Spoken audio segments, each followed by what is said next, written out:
Hello friends, in today's video I'm gonna be walking through how to add photos or videos on your Snapchat story. But before getting started this video, make sure to subscribe. How to do it? So open your Snapchat app and tap on your profile icon to the top left corner, and here you will find my story section.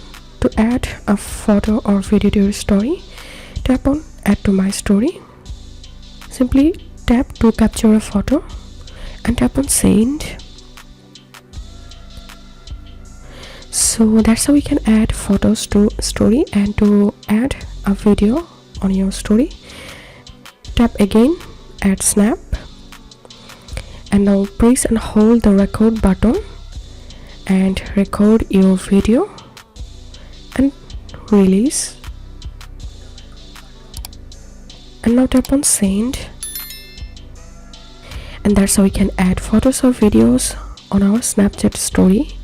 If this video helped you, give a thumbs up and please consider subscribe to how to do it. Thank you for watching.